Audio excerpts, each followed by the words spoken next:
আমেরিকায় গিয়ে স্বপ্নের জীবন গড়ার কথা ভাবছেন, নাকি নিউ ইয়র্কের রাস্তায় বাড়ি ভাড়া মেটাতে হিমশিম খাচ্ছেন?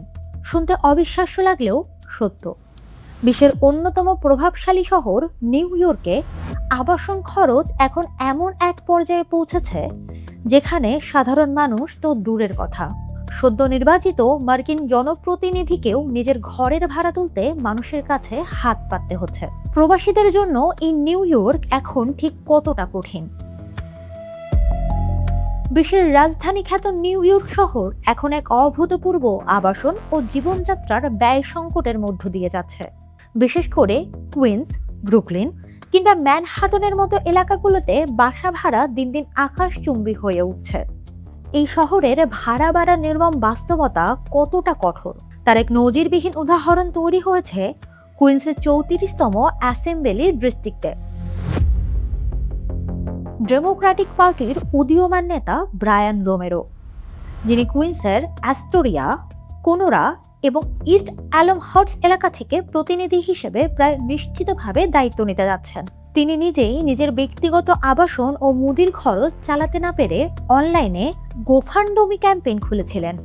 একজন হবু আইন প্রণেতা যখন ভাড়া মেটাতে সাধারণ মানুষের কাছ থেকে অনুদান চান, তখন শহরের আর্থিক বাস্তবতার চিত্রটি কতটা ভয়াবহ তা সহজেই অনুমেয়। যদিও সমালোচনার মুখে পড়ে রোমেরো সেই ফান্ড রেজিং ক্যাম্পেইন সরিয়ে নেন এবং সংগ্রহ করা $1000 বেশি অর্থ ফেরত বা সরিয়ে ফেলার দাবি করেন, তবুও বিতর্ক পিছু ছাড়েনি। তাই রাজনৈতিক প্রতিদ্বন্দ্বী রোজা সানচেজ ইতোমধ্যেই অঙ্গরাজ্যের এথিক্স কমিশনের কাছে লিখিত অভিযোগ করেছেন। সানচেজের মতে, ক্ষমতা বা পদের প্রভাব ব্যবহার করে ব্যক্তিগত কাজের জন্য অর্থ সংগ্রহ করা অনৈতিক ও আইন পরিপন্থী। অন্যদিকে নিউ ইয়র্কের পাবলিক অফিসার্স আইনের ধূসর এলাকায় পড়ে গিয়েছে এই বিষয়টি, কারণ ঘটনাটির সময় রোমেরো আনুষ্ঠানিকভাবে দায়িত্ব গ্রহণ করেননি। নির্বাচন আইনজীবীদের মতে এটি সরাসরি আইন ভঙ্গ না হলেও যুক্তরাষ্ট্রের রাজনীতিতে এক অভূতপূর্ব ও নজিরবিহীন ঘটনা।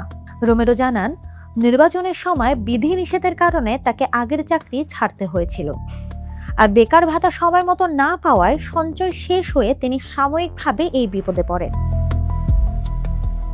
কুইন্সের অ্যাস্টোরিয়া কিংবা ইস্ট অ্যালমহার্স্টের কথা বললেই চোখের সামনে ভেসে ওঠে হাজার হাজার প্রবাসী বাংলাদেশি ভাই বোনদের মুখ।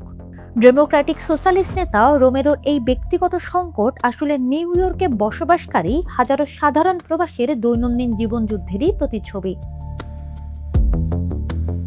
বর্তমানে নিউ ইয়র্কে 2 থেকে 3 রুমের একটি সাধারণ অ্যাপার্টমেন্টের ভাড়া $2,500 থেকে $4,000 গিয়ে ঠেকেছে। এর সাথে যুক্ত হয়েছে ইউটিলিটি বিল, গ্রোসারি এবং দৈনন্দিন যাতায়াত খরচ।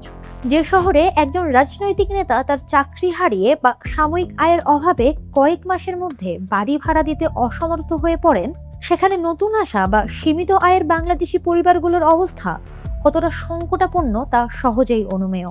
অনেকে একাধিক শিফটে কাজ করেও মাস শেষে ভাড়ার টাকা মেলাতে গিয়ে হিমশিম খাচ্ছেন।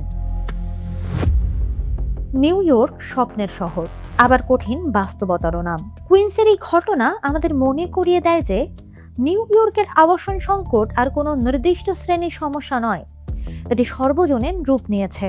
প্রবাসে টিকে থাকতে হলে এখন কেবল কঠোর পরিশ্রমই যথেষ্ট নয়, প্রয়োজন নিখুঁত আর্থিক পরিকল্পনা ও সচেতনতা।